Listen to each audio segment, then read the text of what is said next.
알겠습니다. 그럼 원장님, 저희 다이어트도 제가 보니까 엄청나게 전문가시고 거의 20여 년에 걸쳐서 수없이 많은 진료를 했다라고 들었어요. 우선 개인적으로 먼저 질문 드리면 다이어트를 상담해 주신 원장님이시니까 살이 찌시면 안 되잖아요. 그쵸? 그쵸. 제가 근데, 그거에 대한 근데 살다 보면 한 번쯤 또 여성분들은 출산도 겪으시고 또 뭐 시간이 지나면서 살이 자연스럽게 찔 수밖에 없을 것 같아요. 그럼요. 근데 어떻게 그걸 좀 극복하셨을까요? 저도 첫째는 그냥 정상적으로 임신했을 때 12kg밖에 안 쪘지만 둘째는 6살 차인데 저도 17kg 찌더라고요. 네. 그래서 그때 저도 막 70kg 넘어가서 아이가 아마 한 6개월 지나서부터 이제 좀 노력을 해서 빼서 둘 때까지 다행히 잘 빼긴 했는데 여자들은 호르몬 때문에 출산 후에 비만 또 여자들은 이제 완경이 있어서 완경 후에 이렇게 비만 이렇게 되는 호르몬 때문에 비만이 되는 시기가 있고 그때는 조금 더 호르몬 불균형이 있기 때문에 내 몸을 잘 살펴봐야 돼요. 그래서 호르몬 불균형 있는 분들은 적게 먹으면 먹을수록 안 빠져요. 네, 적게 먹으면 먹을수록. 왜냐면 적게 먹으면 우리 몸에서 에너지를 소비하고 살을 빠지게 하는 갑상선 호르몬 먼저 뚝 떨어지거든요. 그렇기 때문에 이런 갑상선 호르몬이 안 그래도 이제 아기 낳고 좀 산후에 좀 떨어진다든가 아니면은 늘 다이어트를 많이 해갖고 요요가 자주 온 분들이 갑상선 호르몬이 떨어져 있는데 갱년기가 돼갖고 살을 빼려고 세 끼가 아니라 두 끼 먹어도 안 빠져서 한 끼만 먹는다. 그러면 갑상선 호르몬이 더 떨어지니까 안 먹을수록 안 빠지는 몸이 돼요.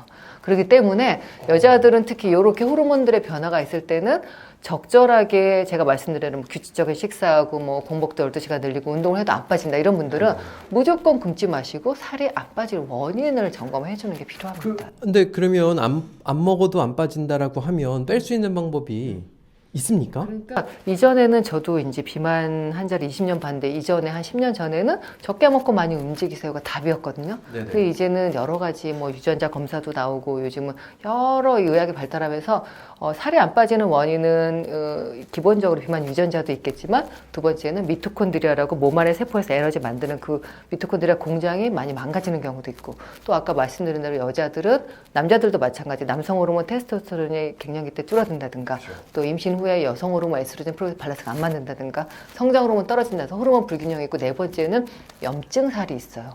예, 우리가 이제 여러 가지 스트레스로 장이 새거나 그런 몸 안에서 염증 수치가 올라가기 때문에 이런 원인들을 해결해 줘야 되느라 정말 내가 이렇게 뭐 이것저것 해도 안 된다 그러면 그 원인 중에 어떤 거에 해당하는지 조금 그런 전문가의 상담을 받아볼 필요가 있고 처음 그렇게까지 여러 개 안 된다 그러면 일단은 내가 음식을 적어도 막 줄이는 것보다 종류를 갖다가 먹는 것도 좋고 양도 중요하지만 시간을 또 아까 말한 대로 제한하면 그러니까 요즘에 간헐적 단식 얘기 많이 하잖아요. 그러니까 양을 줄일 게 아니라 간헐적 단식을 한다든가 왜냐하면 그러면 단식하는 기간에 몸의 염증세포가 좋아져서 몸이 정화되거든요.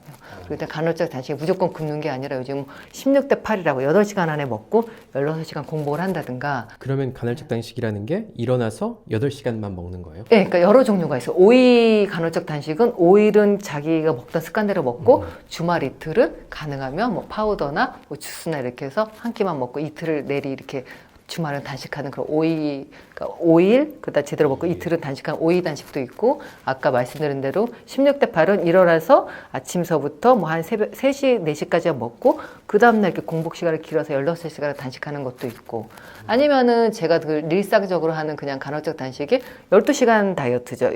아침 7시부터 저녁 7시까지 먹고, 그 다음날까지 12시간은 공복 기간으로 하고, 이런 식으로 시간만 바꿔도요 그 안에서 염증이 좋아지고 몸에서 지방 분해 속도가 빨라지고 음식이 안 들어오니까 그 다음은 지방을 쓰이던 몸이 그러니까 너무 과잉 열량으로 지방을 쓰는 그 안에 대사가 떨어져 있다가 지방 만드는 그 세포가 스위치가 올라가면서 또 다시 지방 좀 분해 활성화가 되는 그런 몸이 돼요. 네, 좀 정리를 해보자면 저도 사실 태어나서 처음 들어봤는데 저도 그냥 그 살 빼려면 적게 먹고 열량 칼로리 많이 쓰면 칼로리 더하기 빼기 하면 빠질 수밖에 없다라고 생각을 하고 살았었는데 이게 여러 가지 이제 뭐 논문이라든지 막 유전자 기술의 발달로 해보니까 안 먹을수록 안 빠지는 경우들도 생긴다는 이야기이고 또 이제 이걸 가장 정확하게 하려면 뭐 이제 전문가 뭐 여기 원장님도 네, 괜찮고 네, 네. 전문가분들 찾아가는 것도 방법이지만 그게 뭐 시간적으로든지 뭐 여러 가지 이유로 좀 쉽지 않다면 간헐적 단식을 좀 뭐 유튜브에도 엄청 나와 네, 있을 네. 거예요. 그러니까 동영상 수천 개 네, 있겠죠. 네, 네. 그러니까 여기서 간헐적 단식의 의미는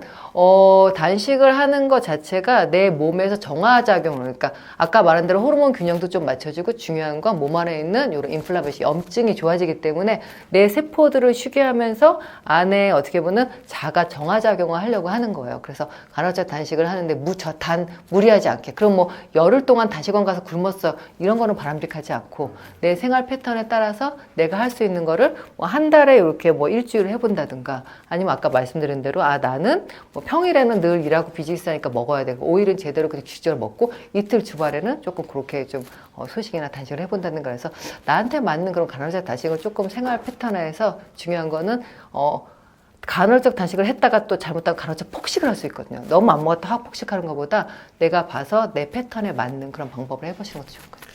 그러면 그 우리가 다이어트라고 하면 그 건강하기 위한 다이어트도 있고 또 외관상 좋아 보이기 위한 다이어트도 물론 있잖아요.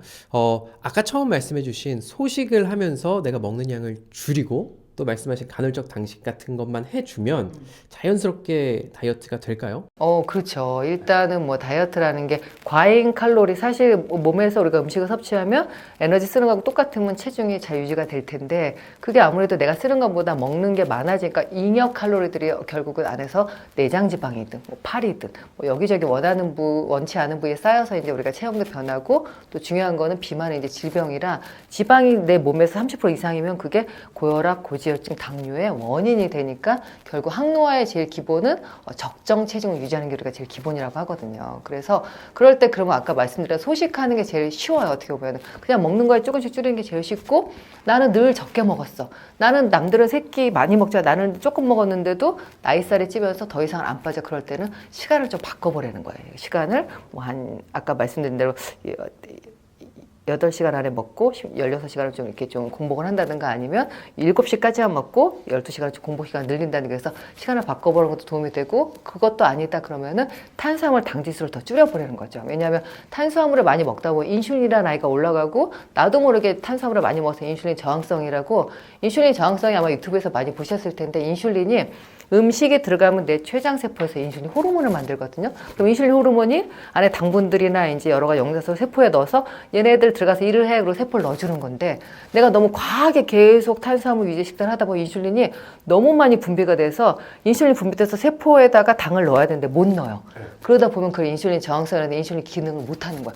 분비는 돼 있는데 일을 못 하니까 어떻게 되냐. 나는 많이 먹어서 열량은 과잉 성취됐지만 세포에는 당이 안 들어오니까 세포는 결핍돼서 세포가 일을 못하니까 기능이 떨어지고 그러다 보니까 지방 대사할 수 있는 여러 가지 그런 세포들이 일을 못하니까 결국 인슐린 저항성이 있으면 살이 잘 안 빠지게 되는 거예요.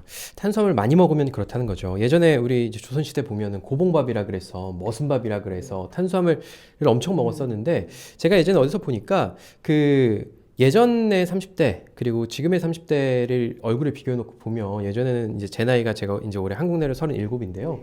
37 되면은 아저씨 같다 이런 생각이 들었었는데 요즘 37 제 친구들을 보면 아주 젊어 보이거든요. 대학생이지 않았어요? 감사합니다. 감사합니다.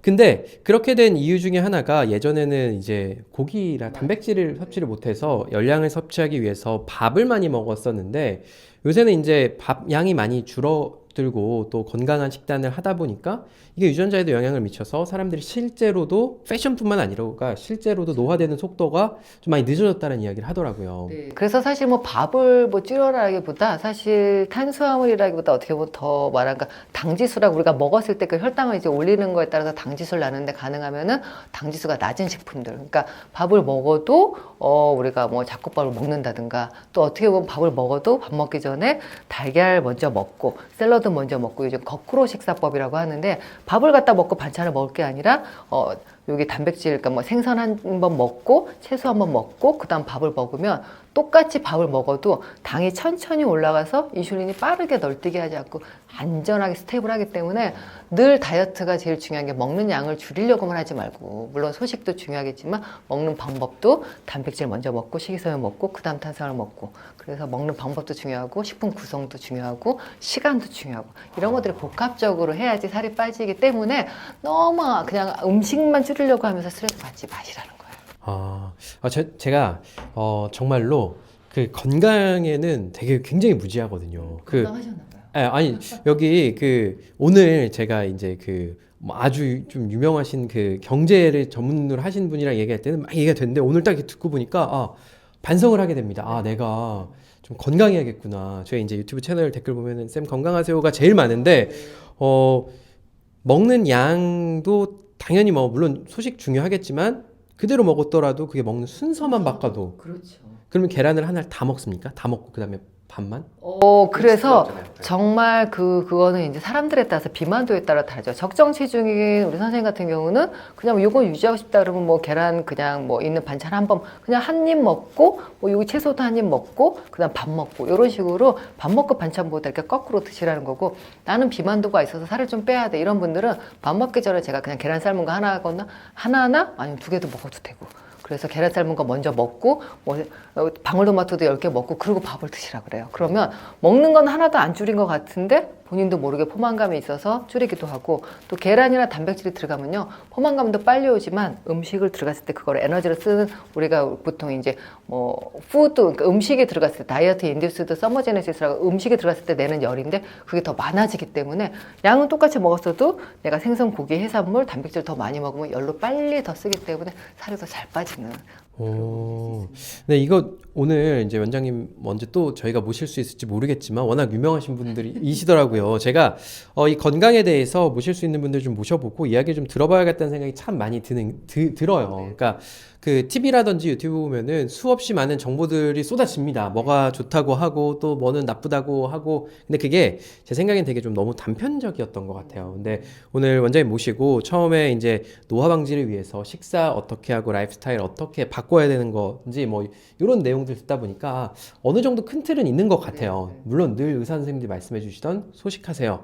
뭐 이런 거일 수도 있겠지만 이게 딱 좀 논리적으로 정리되는 기분이 듭니다. 근데, 그래서 정말 중요한 건 뭐 이 아래에서 제일 포인트는 사실 중요한 게 어쨌든 먹는 음식을 조금 더 신경 써서 음식이 약이다라는 생각을 꼭 갖고, 음식이 내 유전자도 바꿀 수 있다. 아주 단편적으로 엄마 아빠 비만이고 비만 유전자를 갖고 태어난 분이 음식 조절해서 성공해갖고 내 체중에 정말 뭐 10% 15% 빼갖고 잘 유지하는 분들도 많이 있거든요. 그러니까 나는 원래부터 소화비만이었어 뭐 이럴 게 아니라 유전자도 조절하는 게 음식이기 때문에 음식을 가능하면은 늘 말했지만 채소를 갖다 가능하면은 뭐 식사의 한 절반 정도 유지하고, 또 단백질도 틈틈이 챙겨 먹고 탄수화물도 가능하면 잡곡이라든가 아까 말한 대로 조금 단순한 액상 과당이나 설탕 이런 것들 피하면서, 또 장내 미생물을 좋게 하려면 발효식품을 많이 먹는 게 좋아요. 그래서 그 조미료 같은 거에도 식초라든가 발효식품 많이 드시다 보면 먹는 거 똑같은데 자기 건강해지니까 대사가 잘 되고 양은 많이 먹었지만 오히려 살이 빠지고 이런 건강한 몸이 될 수 있어요. 원장님 그러면 그 우유 있잖아요. 요거는 좀 워낙 논란의 여지가 많은 것 같아요. 근데 저희 어머니 보면은 이제 골다공증이시라고 하셔서 우유를 이제 드시는 경우가 있는데, 이제 여러 가지 책들이 있더라고요. 우유가 우리는 소가 아닌데 다 자라고 나면 우유를 대사시킬 수 있는 호르몬이 없고, 근데 우유가 이게 정말 골다공증 효과가 있는지. 그렇죠. 이제 식품에 대해서는 뭐 그렇게 좀 논란이 있는 것들 중에 하나가 우유인데요. 사실 우유가 뭐 좋은 단백질 공급원은 맞아요. 그래서 우유를 드시고 내가 속이 부글부글하거나 우유를 먹고 뭐 가스 차거나 뭐 피부에 뭐가 올라가 이런 거가 아니라면은 하루에 뭐 한두 잔 우유 괜찮습니다. 그러니까 골다공증을 위해서라기보다 우유에 있는 단백질이 좋은데, 단지 이제 문제는 내가 내 몸 상태를 모르는데, 내가 우유가 가스 차거나 문제는 없지만 세는장주군에 특히 음식 알러지, 그러니까 피부에 알러지는 없어도 음식에 인톨러런스라고 음식 블레서이드 그중에 우유가 되게 많아요. 우유나 뭐 내지는 달걀, 치즈 같은 유제품에 음식 불내성이 있는 분들이 있는데, 이거 어떻게 나타나면 먹고 막 알러지로 나타나는 게 아니라 우유를 먹으면 그 다음날 한 24시간, 48시간 지나면 몸이 무겁고 뭔가 피곤하고 뭔가 좀 우유를 계속 먹었는데 옛날보다 뭔가 좀 관절도 안 좋고 여기저기 아프고 잘 붓는다. 이런 분들은 음식 불내성이라는데 우유에 대해서 좀 불내성 있는 경우가 있어요. 그래서 우리가 알고 있기로 유당 불내성만 알아서 우유 먹고 설사, 나는 우유 먹고 설사하는 거 아니까 먹어도 되지. 그래서 먹는 분도 있는데 우유 자체는 좋은 식품인데 뭔가 우유를 먹고 내가 좀 점점 몸이 안 좋아지는 것 같아. 잘 부어, 뭐 관절도 아프고 심지어는 이제 젊은 친구도 우유 많이 먹으라는데 우유 먹고 여드름이 심해진다. 이런 분들은 또 나한테 안 맞는 게 아닐까 이렇게 한 번쯤은 좀 생각을 하고 끊어보시면서 그런 증상들이 좋아지면은 내가 우유에 대해서 불내성이 있었구나 이렇게 알 수가 있습니다.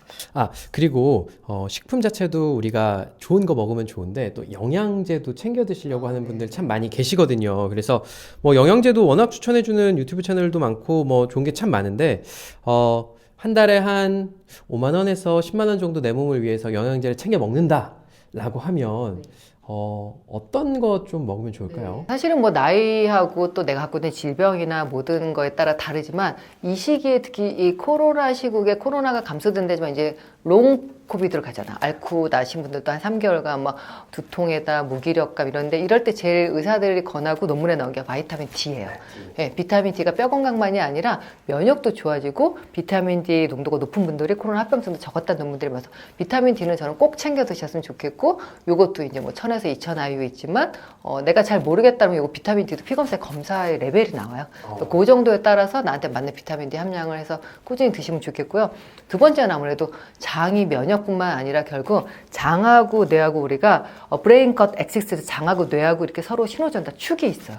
장이 건강한 사람들 치매도 덜 걸린다고 하기 때문에 저는 유산균은 정말 꼭 하나 정도는 챙겨 드셔서 바이타민 D, 유산균 그리고 이제 또 사람들에 따라서 너무 피곤이 많고 스트레스 많은 분들은 비타민 B군을 드시거나 그렇지 않고 나이가 40 넘어서 활력이 막 이렇게 좀 떨어지거나 무기력하면 몸에서 에너지 대사를 돕는 강력한 항산화제 코엔자임 Q10을 추천하고 싶고 네.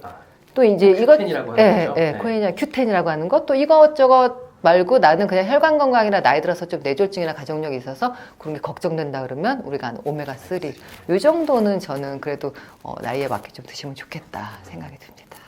네, 여러분 오늘 정말 제가 지금 보니까 시간 보고 깜짝 놀랐어요. 40분 넘게 저희가 이야기를 나눴는데 방금 설명해 주신 거 제가 한 번씩 다 먹어봤습니다. 먹어봤는데 꾸준히 먹기가 힘들어요. 네. 네. 그래서 저는 그냥 꾸준히 드시기가 쉽지 않으면 그냥 유산균이나 비타민 T 딱 이 두 가지는 어떻게 하냐면 저는 이제 냉장 유산균을 먹는데 냉장고에 넣어놓고 밤에 잘 때쯤에 이제 자야지 그러고 이제 냉장고 넣어서 하나 그냥 루틴으로 이렇게 유산균을 자기 전에 먹습니까? 자기 전에 먹기도 하고 아침에 일어나서 공복에 드시기도 하는데 그러니까 공복 상태가 좋아요. 근데 이제 공복이라는 게 뭐 아침에 일어나서 물 한 잔 먹고 그때 드시는 분이 제일 많이 있고 아니면 식사하고 나서 식사하고 1시간 정도 있다가 공복이 왜냐면 공복을 드시라는 게 유산균 먹고 이 안에 음식물에 있는 위산이나 담즙산이 가면 이 안에 유산균이 장까지 도달을 못하니까 그렇게 먹으라는 건데 저는 자꾸 아침에 먹는 게 까먹더라고요. 그래서 나한테 맞는 저는 저녁에 그냥 잘 때 음식이 제가 12시간 이상 공복 상태를 유지한다 그랬잖아요. 그래서 그때 이제 먹고 자면은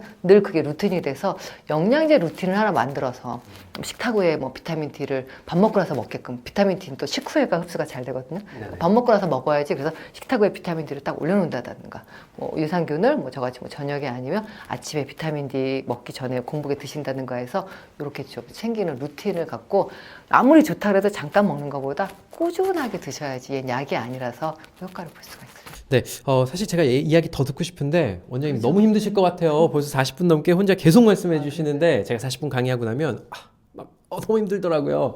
그래서 오늘은 혹시 원장님 좀 더 남기실 말 있을까요? 제가 좀 남기겠습니다. 원장님 그 유안TV라는 유튜브 채널 있으시죠? 그 원장님 그 남편분께서도 또 의사시고 같이 이제 유안 이렇게 따서 유안TV라고 해서 그 원래는 그 환자분들께 설명해 드리기 위해서 영상을 제작하셨다고 하고 우리가 뭐 정말로 막 병원 가기 힘들더라도 유안TV 가셔서 한번 건강 정보 좀 체크해 보시고요. 또 안재원 원장님 이야기 더 듣고 싶으신 분들은요. TV에도 나오시죠. 나는 몸신이다. 거기 네, 나오시죠. 나름 모심도 가끔 섭외가 돼서 나가고 또 요즘 뭐 JTBC 배우자라고 아침 방송인데 그것도 이제 고정이라 매주 아침 화요일 날 9시에 오전 9시에 JTBC 하고 있습니다. 굉장히 열심히 활동하고 계신 것 너무 같은데. 감사한 게 저는 유튜브도 그렇고 방송도 그렇고 그냥 또 하나의 진료실이라고 생각을 해요. 그분들을 갖다가 직접 근데 유튜브는 좋은 게 제가 댓글도 또 달아드리거든요. 그러니까 이제 저도 사실 늦게 자지 말아야지 하는데 일 끝나고 집에 와서 씻고 뭐 진짜 감사하기도 하고 저녁에 그냥 11시에서 이렇게 유튜브 보다 보면 댓글 달다 보면 12시 1시 그래서 요즘은 이제 좀 그런 댓글을 제가 시간을 좀 없어 그냥 한 번에 Q&A로 해드리기도 하는데 그렇게 하면서 좀 댓글을 달면서 뿌듯한 게 원장님 유튜브만 보고 제가 7kg 뺐어요. 원장님 유튜브 보고 뭐 제가 뭐 진짜 당뇨약을 절반으로 줄였어요. 이런 것들을 보고 아 이게 진료실은 아니지만 이걸 보면서 영향을 받고 이런 것들로 라이프 스타일이 바뀌어지는구나. 그래서 더 책임감을 갖고 꾸준하게 하고 있습니다. 감사합니다. 여러분도 저기 유한TV 많이 놀러 가셔가지고 궁금하신 거 질문 좀 달아주시고 또 구독도 눌러주시면 좋을 것 같고요. 원장님 정말로 귀한 시간이 금요일 늦은 시간에 허락해 주셔서 너무 감사하고요. 또 너무 즐거웠습니다. 감사합니다. 저 시간 간지도 모르고 제가 너무 좀 길게 수다를 떨었는데 저도 사실 더 듣고 싶은데 시간 딱 보니까 그래서 혹시라도 또 나중에 원장님 시간 되실 때 저희 언제나 열려 있기 때문에 또 한번 초대해 드리도록 하고요. 네, 오늘은 이만 마치도록 하겠습니다. 네, 여러분 감사합니다.